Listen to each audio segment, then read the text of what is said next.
안녕하세요. 저는 이제 30대 중반에 접어든 여성이랍니다. 제가 20대 말에서 30대 초에 겪은 황당한 사연을 말씀드리려고 용기를 냈어요. 어느 날 동네에서 가장 큰 마트 사장님이 저를 보자고 하시더라고요. 제가 그 마트에서 아르바이트를 오래 했고 마트 사장님은 저를 참 마음에 들어 하셨었죠. 그래서 아르바이트를 그만두고도 계속 친분 관계를 유지하고 있었어요. 사장님은 저를 만나면 맛있는 밥도 사주셨고 저는 가게에 일손이 빌 때마다 가서 도와드리기도 했어요. 저를 마치 딸같이 생각해 주시더라고요. 어느 날 또 맛있는 것을 사주시겠다며 저를 부르셨죠. 그런데 이번엔 좀 의외의 말씀을 하시더라고요. 혜정 씨를 좋게 본 사람이 소개를 시켜달라고 어찌나 조르는지 원. 소개요? 무슨 일자리인가요? 일자리가 아니라 소개팅을 시켜달라는 거야. 그런데 이 집이 아주 좋은 집안이에요. 아들과 아버지가 같이 사업을 하는데 꽤 잘 되나 봐. 그 집으로 시집가면 아마 혜정 씨 팔자 필걸? 저는 이 말을 듣고 좀 의아했답니다. 저는 시골 출신으로 고등학교를 졸업하고 바로 서울에 올라와서 직장 생활을 좀 하다가 지금은 부동산 중개사 자격증을 좀 따볼까 하고 준비 중에 있었거든요. 사업체를 운영하면서 부유하게 잘 사는 집에서 며느리감으로 찍을 만한 사람은 절대 아니었죠. 그런데 그 아들도 그렇고 집안에서도 그렇고 그저 얌전하게 살림하고 아이 낳아 키울 현모양처감을 원한다죠. 그러다가 사장님 마트에서 저를 보았다고 했어요. 그리고 마음에 들어 사장님께 다리를 놔달라고 부탁한 거죠.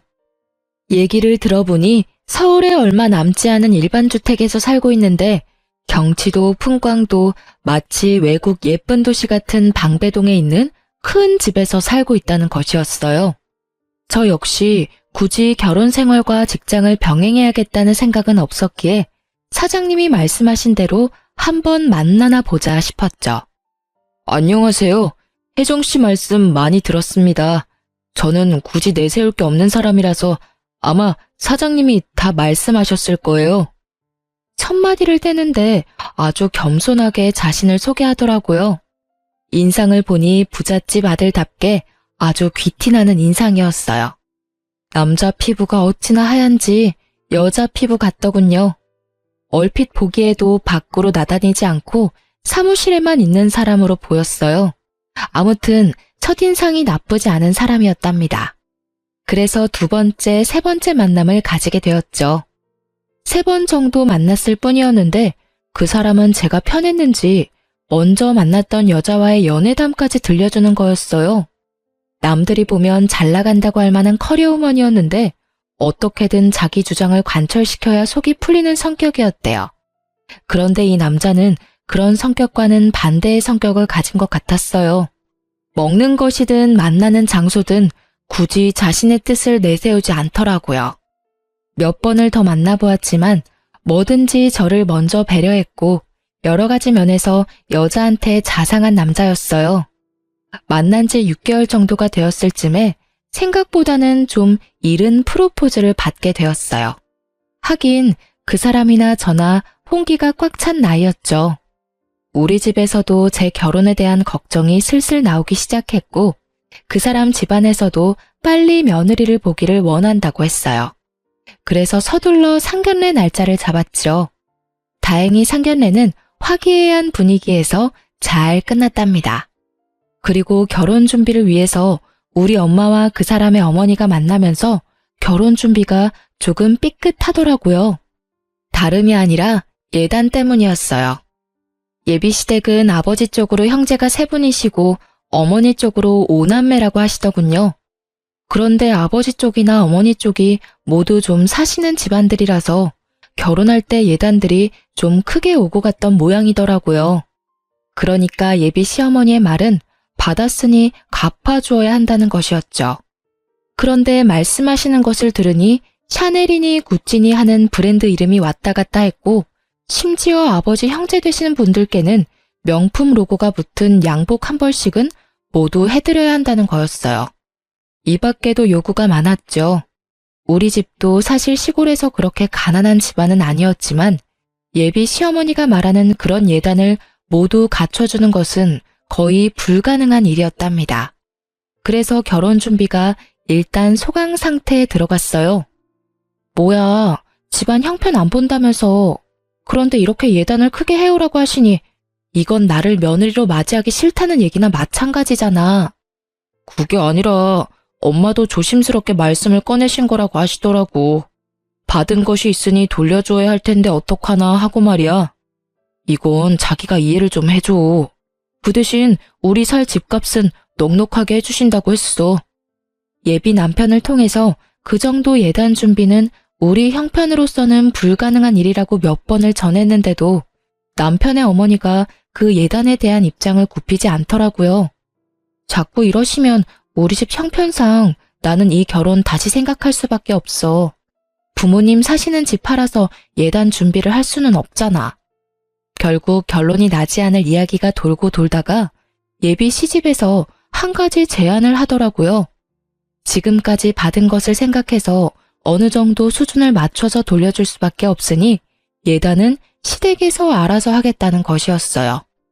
그 돈을 그런데 우리 신혼 살림 집값에서 좀 많이 충당하시겠다는 거였죠. 말하자면 예단비와 집값을 퉁치자는 얘기였어요. 그러면서 시어머니가 말하기를 어차피 집도 넓고 하니 집에 들어와 살라는 것이었죠. 시집살이요? 그건 정말 싫더라고요. 요즘 누가 시집살이를 하나요?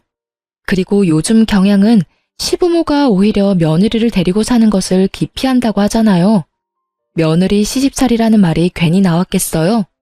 더구나 이 시집살이 제안에 제 발목을 잡는 원인이 또 하나 있었답니다. 바로 예비 남편의 누나가 되는 손이 시누이가 집에서 함께 살고 있다는 거였죠. 시부모님만 계셔도 힘든 판국에 손위 시누이에 남편까지 한 집에 살고 있다니 이 결혼은 정말 아니다 싶었답니다. 자기야, 우리가 아무래도 인연이 아닌 것 같아.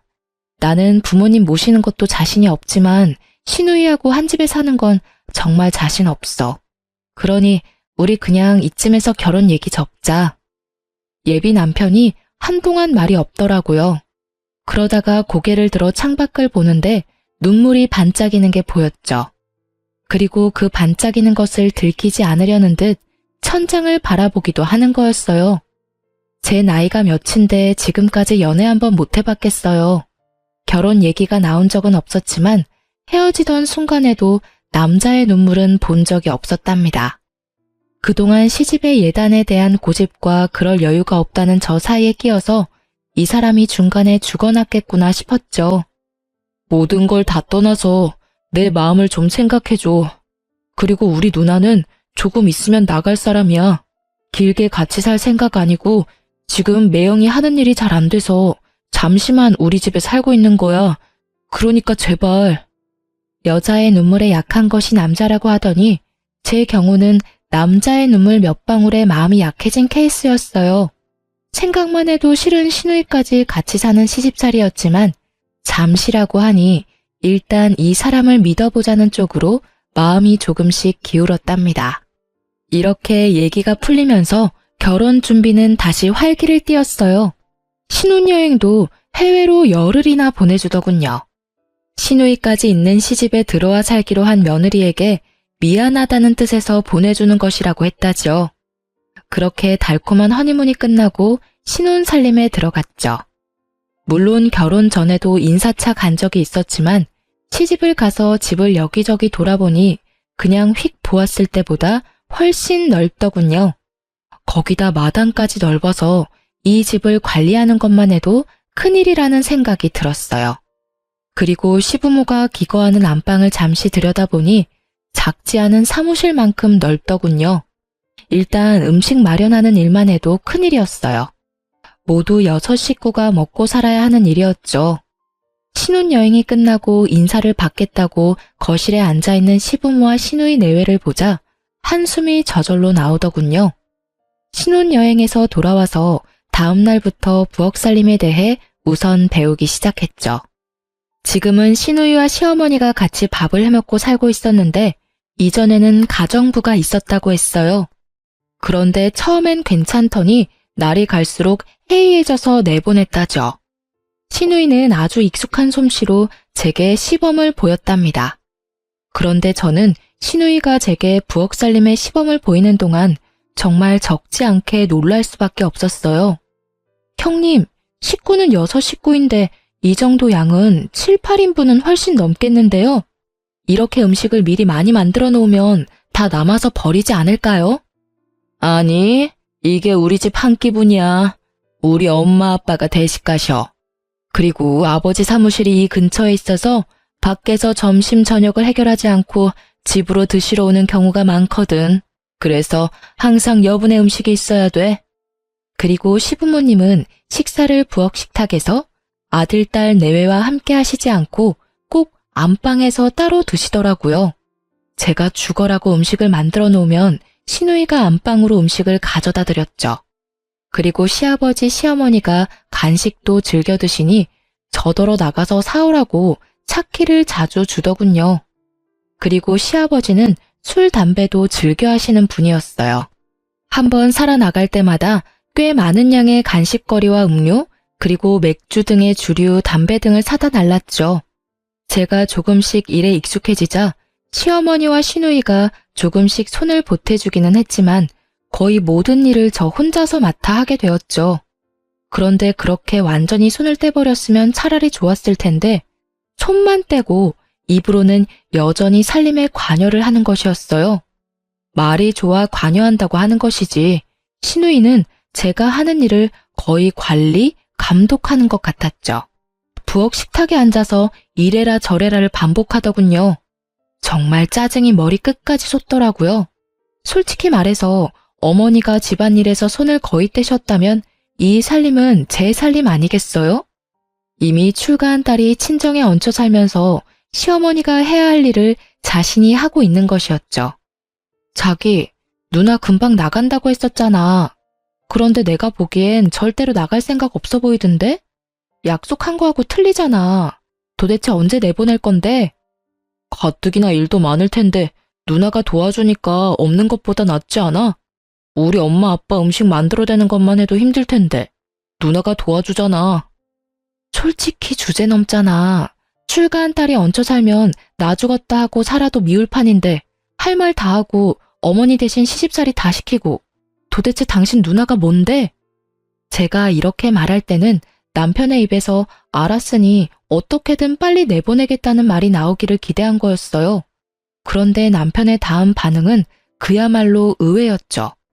어디서 손이 시누이한테 주제 넘는다는 둥, 얹혀 산다는 둥 말이 많아? 그리고 누나가 무슨 시집살이를 시켰다고 그러는 거야? 누나가 안 가르쳐주면 자기가 그런 일 다 혼자 할 수나 있어? 다시는 우리 누나 험담하지 마. 나 기분 별로야. 남의 편이라서 남편이라고 한다면서요? 남편은 절대로 제 편이 아니더라고요. 결국 하소연을 한다는 것이 서러움만 한가득 받고 끝나고 말았답니다. 시어머니는 시누이에게 모든 것을 맡긴 듯 가끔 쇼핑이나 하면서 지내더라고요. 한번 나가면 명품 로고가 찍힌 쇼핑백을 한가득 들고 들어왔죠. 시어머니 안방엔 하나에 적어도 30만 원 이상 하는 고가의 화장품이 몇 개씩 보였고 옷방에 진열된 옷, 구두, 가방도 모두 내놓으라 하는 명품이었죠. 시누이 방에도 마찬가지였어요. 시아버지와 남편이 하는 사업이 잘 되기는 하나보다 생각했죠. 남이 보면 그림 같은 동네에 있는 큰 집에 잘 나가는 사업가 집안에 부러울 것이 없겠다고 할지 모르겠지만 저는 결혼한 지 얼마 지나지도 않아서 벌써 지치고 있었답니다. 우선 그 어마어마한 양의 음식을 만드는 것이 쉬운 일이 아니었어요. 그리고 시아버지와 남편이 일하는 사무실이 시댁과 근처에 있다는 것도 반가운 일이 아니었죠. 매일 집에 찾아와 점심, 저녁을 챙겨 먹었으니까요. 저 혼자만 먹으면야 김치 하나만 놓고도 먹죠. 그런데 시아버지 식탁을 그렇게 차려드릴 수가 있나요? 거기다가 남편과 시아버지의 퇴근이 늦는 경우가 많아서 오밤중이 되어야 제가 할 일이 끝나는 경우도 많았어요. 그리고 일이 정말 바쁘신지 사무실에서 못 들어오시는 날도 많았답니다. 일이 끝나고 제 방에 들어와서 앞치마를 벗으면 옷도 제대로 갈아입지 못하고 구겨져 골아 떨어지곤 했어요. 원래 저는 깊이 잠이 못 드는 체질인데 누가 업어가도 모르게 골아 떨어질 정도로 힘든 생활이었답니다.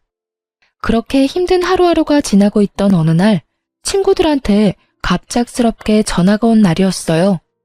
우리 집 근처에서 다들 만나기로 했으니 잠시 나왔다 가라는 것이었죠. 나갔다 오겠다는 말이라도 하고 나가려고 신우이를 찾았는데 거참 행동까지 빠른 신우이였어요. 분명히 조금 전까지 부엌에 같이 있었는데 아무리 찾아도 보이질 않는 거였죠. 다만 시어머니가 거실을 지나서 안방으로 가시기에 뒤따라가서 노크를 했어요.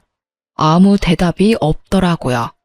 그래서 다시 노크를 하고 문 손잡이를 돌려보았더니 안에서 잠겨 있더군요. 나가더라도 말은 하고 나가야겠는데 어쩌나 싶어서 좀 기다렸다가 또 노크를 해보았죠. 나 옷 갈아입느라고 문 잠갔다. 밖에서 말해라. 무슨 일이니? 아, 어머니.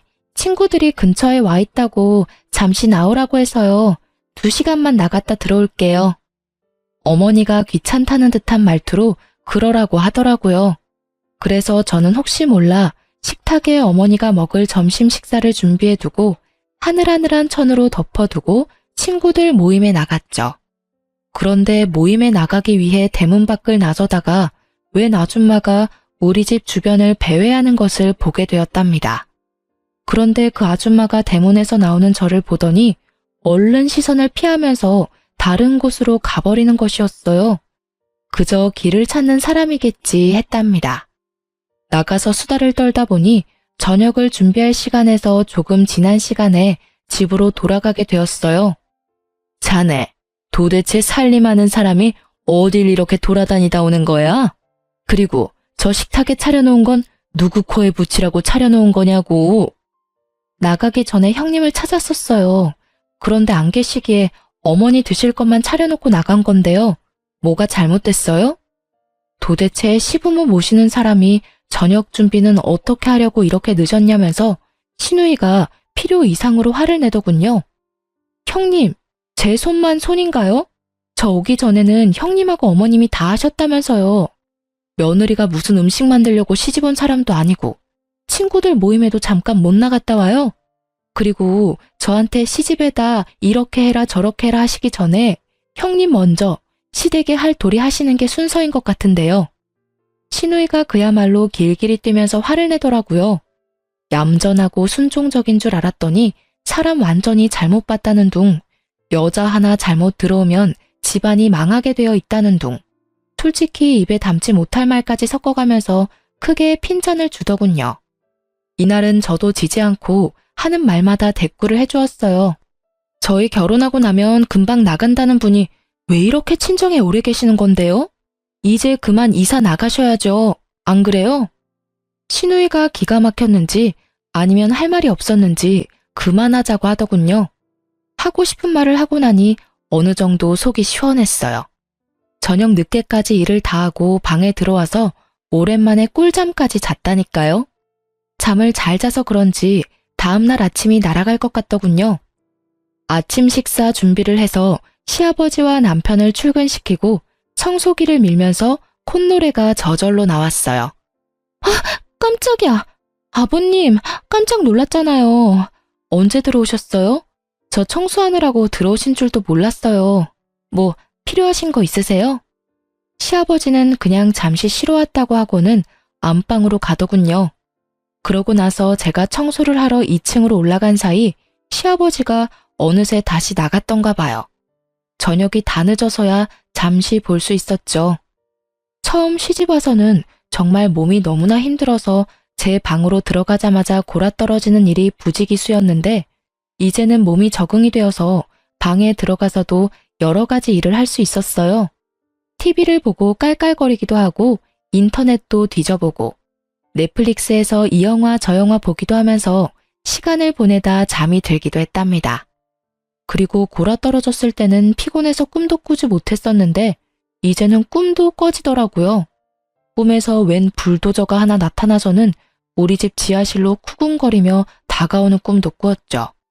그리고 꿈에 신우이의 머리채를 실컷 잡아 흔들어 주기도 했어요.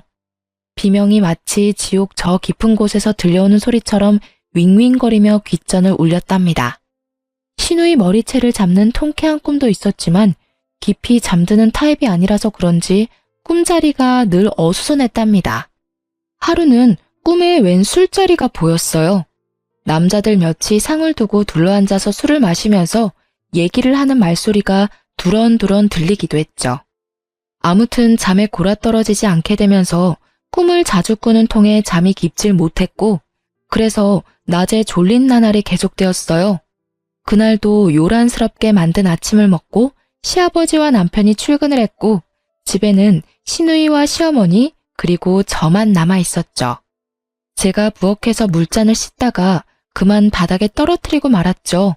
크리스탈 물잔이라고 조심하라고 시누이가 말했었는데 또 한 소리 듣겠다 싶더군요. 그런데 제가 잘못 들었을까요? 쨍그렁 소리에 이어서 바로 발밑에서 또 한 번 쨍그렁 소리가 난 것 같았어요. 그렇지만 부엌 천장이 높아서 울리는 소리일까 생각도 했어요. 그런데 그게 아니었어요. 분명히 제가 떨어뜨린 물잔의 쨍그렁에 이어서 다른 쨍그렁 소리가 작지만 분명하게 제 귀에 들렸답니다. 일단 저는 시누이가 보기 전에 얼른 치워야겠다고 생각하고 깨진 물잔 조각을 깨끗이 치웠어요. 그러고는 시치미를 뚝 떼고 있었답니다. 그리고 또 며칠이 흘렀고 어느 늦은 밤이었어요. 자기 담배 냄새 너무 난다. 옛날엔 향수라도 뿌리고 다니더니 요즘은 그것도 안 뿌리나 봐. 그 담배는 도대체 언제 끊을 거야? 결혼하면 끊기로 했었잖아. 시부모는 이미 안방으로 들어간 뒤였고 우리 내외와 시누이가 같이 거실에 앉아 있었죠. 그날은 특히 남편에게서 나는 담배 냄새가 거실 전체에 퍼져 있는 것 같았어요. 제가 일어나서 거실 구석에서 탈취제를 찾아 거실에 뿌려대기 시작했죠. 계속 남편에게 담배 좀 작작 피우라고 잔소리를 하면서요. 아유, 이 동네에는 그런 애들 없는 줄 알았는데 고등학생들 몇이 우리 집 뒷마당 쪽 바깥 벤치에서 매일 모여서 담배들을 뻑뻑 피운다지 뭐야? 또 그 애들인가 보다. 시누이의 말에 괜히 애먼 남편을 잡은 것 같아 좀 미안했답니다. 그러던 어느 날 점심시간이 조금 지난 후에 시누이가 제게 또 심부름을 시키더군요. 시어머니와 시아버지를 간식, 음료, 술, 담배 뭐 그런 것들이었어요. 이제는 대략 한 번에 얼마나 사야 하는지도 알기 때문에 신용카드와 차키만을 받아가지고 마트로 향했답니다. 그런데 나가는 길에 얼마 전에 보았던 그 아줌마를 또 볼 수 있었어요. 또 우리 집 근처에서 서성이다가 제가 다가가니까 얼른 돌아서더라고요. 혹시 나쁜 의도를 가지고 그러는 사람이 아닐까 싶어 경찰에 신고를 해야 되나 생각도 들었죠. 그날 장을 봐가지고 와서 시누이에게 그 아줌마 얘기를 했어요. 제가 몇 번 집 주변에서 그 아줌마를 보았다고 하면서 이상한 사람일지도 모르니 경찰에 신고를 해야 할까를 물었답니다. 그런데 시누이의 반응이 필요 이상으로 예민하더군요. 경찰은 무슨 경찰이야? 길거리에 지나다니는 사람을 다 신고할 참이야? 우리 집 앞은 누가 지나다니지도 못하냐고.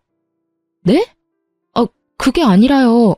형님, 몇 번이 다 같은 사람이었다니까요. 나쁜 마음을 먹고 그럴 수도 있잖아요. 빈집인지 확인하고 털어가는 사람일 수도 있고요. 그러니 신고하는 게 낫지 않겠어요? 시누이는 또 아주 단호하게 쓸데없는 생각 말라고 하더군요. 하지만 분명 같은 사람이었고 제 마음속에 그 일은 하나의 궁금증으로 남았답니다. 며칠 뒤 길에 나가보니 어느새 단풍이 다 떨어지는 계절이더군요. 길에 떨어진 단풍잎들이 사람들의 발길에 밟혀서 지저분했어요.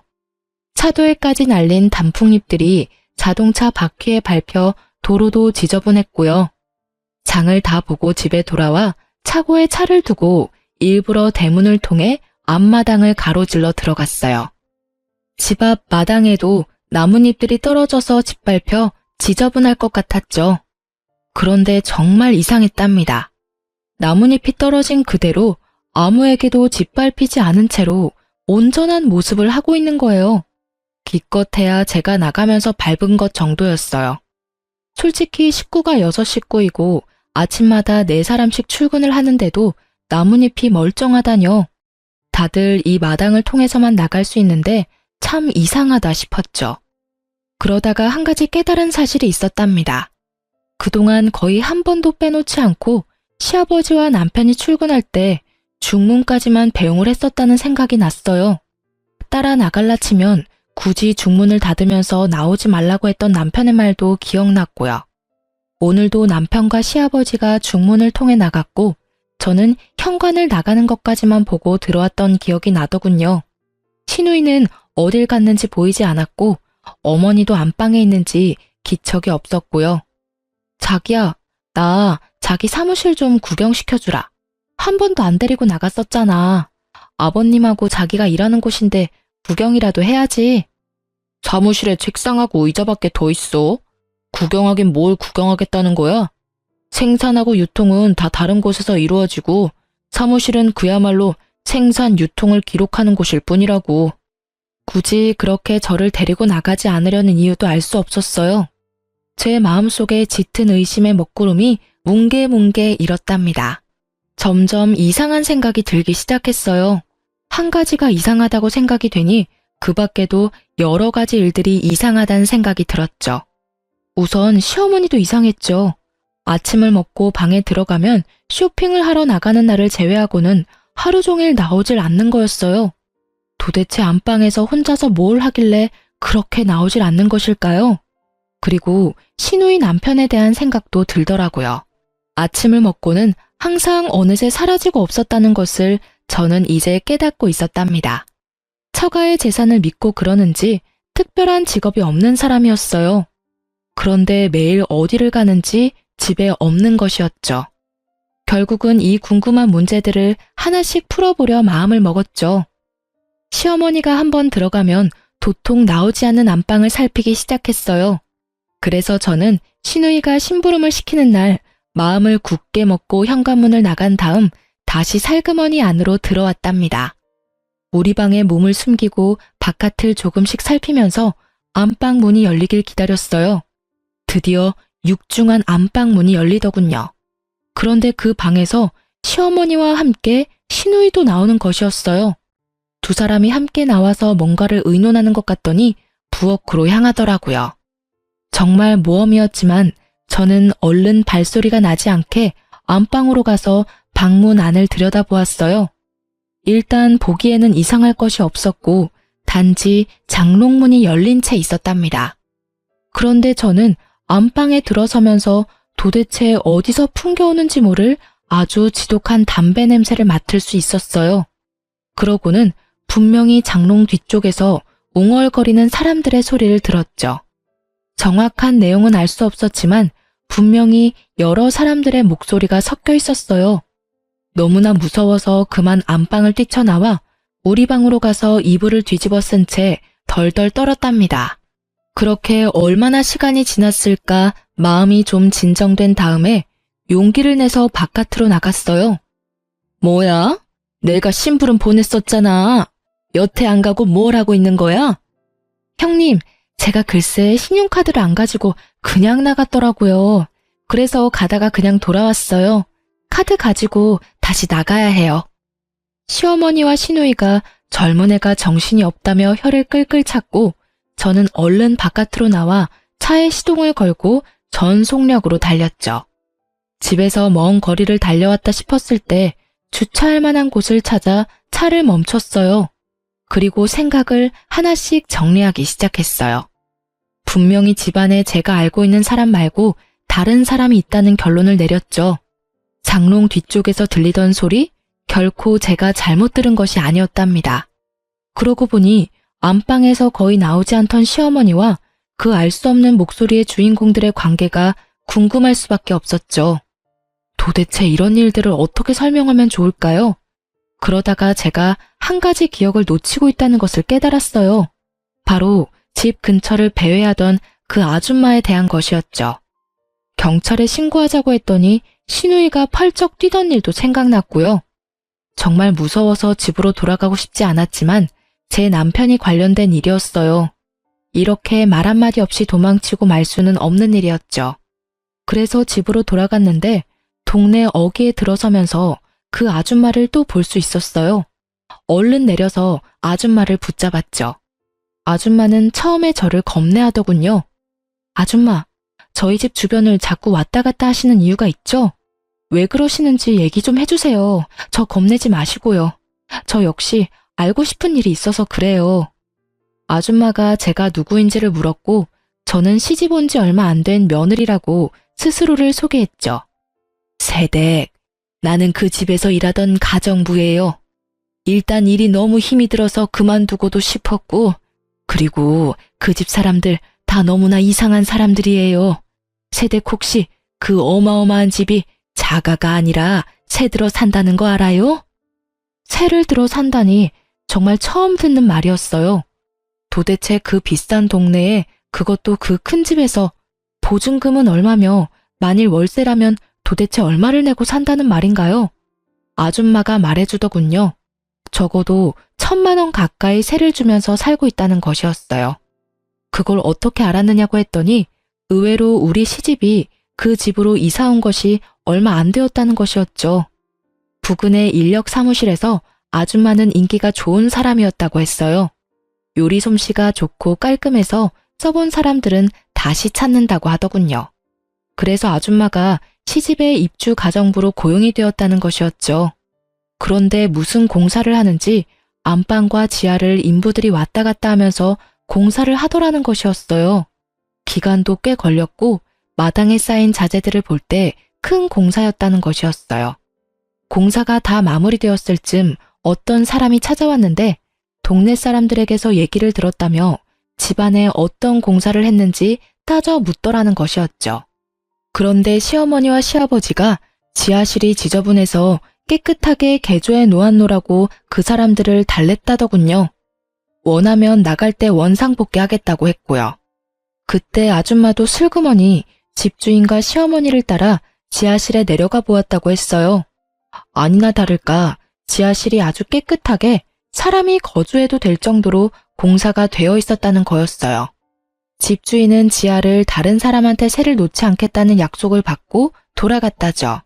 그러고 그 다음부터 시집의 생활 습관이 완전 바뀌었다고 했어요. 우선 시어머니와 시아버지의 식사량이 대폭 늘었고 혼자서 아줌마가 다 알아서 하기는 힘들었대요. 아줌마가 혼자 일을 하기 어려워 다른 사람 한 명을 더 쓰게 해달라고 말했더니 시누이를 불러들이더라는 것이었죠. 그리고 그 다음부터 지하에서 무슨 소리가 나는 것을 가끔 들었다는 것이었어요. 그래서 지하실을 염탐하다가 결국 해고되었다는 거예요. 거기까지 듣고 서로의 연락처를 교환했어요. 그리고 집으로 들어갔죠. 갔더니 시누이가 또 길길이 뛰기 시작하더라고요. 어딜 나가서 이제 왔냐는 것이었죠. 나가다가 갑자기 현기증이 나고 어지러워서 병원에 갔다 오느라고 늦었다고 둘러댔어요. 다음 날 남편과 시아버지가 출근을 하더군요. 제가 사람 소리를 들은 곳은 분명 장롱 뒤쪽이었어요. 어떻게든 시누이와 시어머니를 바깥으로 불러내야만 확인이 가능할 것 같았죠. 고민하다 서울에서 일하고 있는 사촌 오빠한테 연락을 했어요.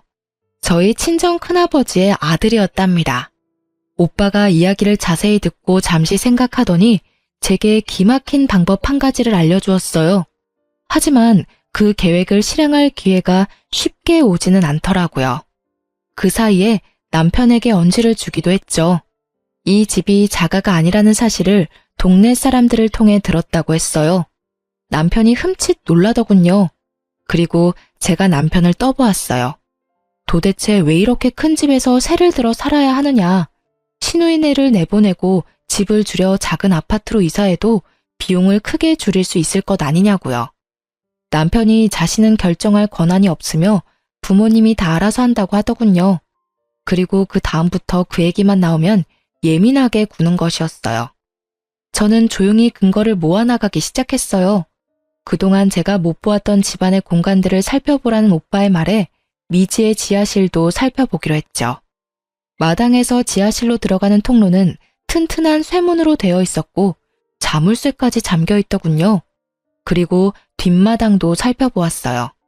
뒷마당에는 놀랍게도 사람들이 많이 지나다닌 듯 나뭇잎들이 짓밟혀 있더군요. 그리고 그 나뭇잎의 방향은 안방의 창문 쪽을 향해 나 있었어요. 그러다 드디어 계획을 실행할 기회가 왔답니다. 시어머니가 제가 없는 것을 확인하는 것 같더니 시누이와 부엌 식탁에서 무엇인가를 심각하게 의논하더군요. 정말 좋은 기회였던 것이 의논이 길어지는 것 같았어요. 장부 같은 것을 펼쳐놓고 깜짝 놀랄 만큼 많은 현금을 쌓아놓고는 무언가를 열심히 계산하는 것이었죠. 그 사이에 저는 사촌 오빠가 가르쳐준 대로 방 안으로 숨어들었어요. 정말 가슴이 뛰고 무서워서 죽을 것 같았지만 오빠의 말을 믿고 그대로 했죠. 장롱문을 열어보니 역시 뒤쪽에서 분명한 말소리가 두런두런 들리더군요. 그리고 장롱 뒷판을 조심스럽게 앞, 뒤, 좌우로 움직이자 뒷판이 움직이더라고요. 그러고는 문이 하나 보이는 것이었어요. 그 문을 살짝 열고는 저와 오빠가 계획한 대로 했죠. 불이야! 불이야! 큰일 났어요! 불 났어요! 제가 소리쳤죠. 금방 안방의 연기가 자욱해졌고 그 연기가 아마 장롱 뒤쪽 문을 향해서도 퍼져갔겠죠. 그 순간 정말 믿을 수 없는 일이 벌어졌답니다. 장롱 뒤쪽 문이 활짝 열리더니 거기서 많은 사람들이 튀어나오는 것이었어요. 그 중에는 시아버지와 시누이 남편 그리고 제 남편도 보였죠. 출근을 했다던 사람들이 장롱 뒤에서 나오는 희한한 장면이었어요. 저는 비로소 초로에 접어든 부부의 음식이 왜 그렇게 많아야 했는지 그 이유를 알 수 있었답니다. 사람들이 튀어나오자 저는 침착하게 양동이에 물을 부어 불을 껐죠. 시어머니와 시누이가 안방으로 튀어들어오면서 이 모든 장면을 목격했어요. 그리고 급하게 저를 양쪽에서 잡더니 거의 쓰지 않는 1층의 작은 방으로 끌고 가더군요. 그리고 저를 밀어넣더니만 나오지 못하도록 바깥에서 문을 잠그는 소리가 들렸어요. 그런데 저는 그 작은 방 안에 오래 갇혀있지 않아도 되었답니다. 곧 일단의 사람들이 거실을 통해서 안방으로 뛰어들어가는 소리가 났고 제가 방 안에서 세차게 문을 두드리자 저를 밖으로 나가게 해주었어요. 사촌 오빠가 같이 온 사람들을 지휘하고 있었답니다. 제가 오빠와 일을 의논할 때 오빠가 해주었던 말은 이랬어요. 혜정아, 네 말을 들어보니 그것은 하우스를 운영하는 사람들의 수법이야. 하우스라는 것이 뭐냐 하면은 도박장이라는 거다.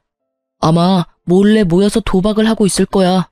도박장을 개설한 사람은 일단 장소 사용비로 꽤 많은 돈을 받아내고 식사 등 필요한 물품도 엄청난 이문을 얹어 팔기도 하지. 맥주 한 병에 10만 원, 뭐 이런 식이야. 그러면서 오빠가 말했죠.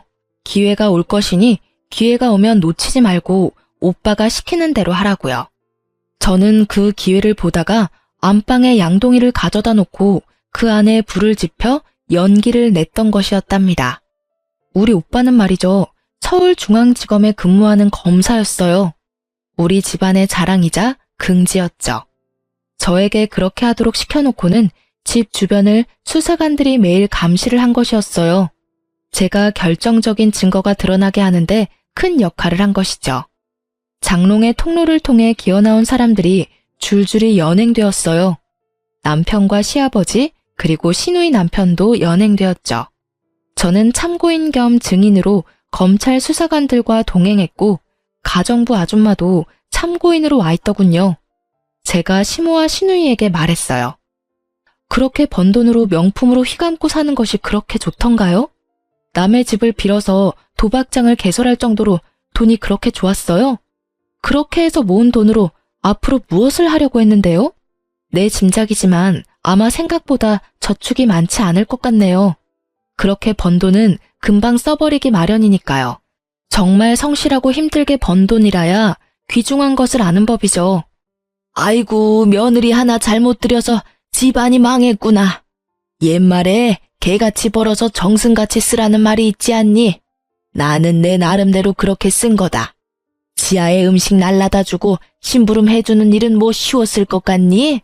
나도 힘들게 노동을 해서 번 돈이야.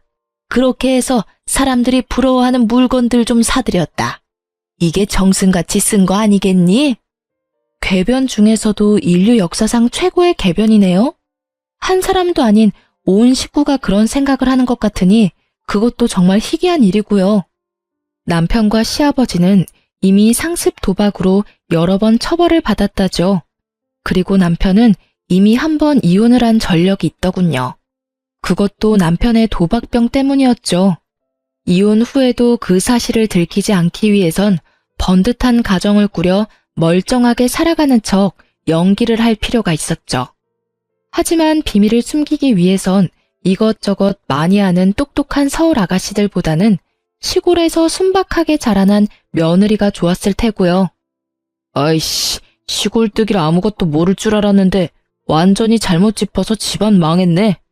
뭐 들어가도 몇 년 살면 나오겠지. 우리 집 이런 식으로 안 죽는다고.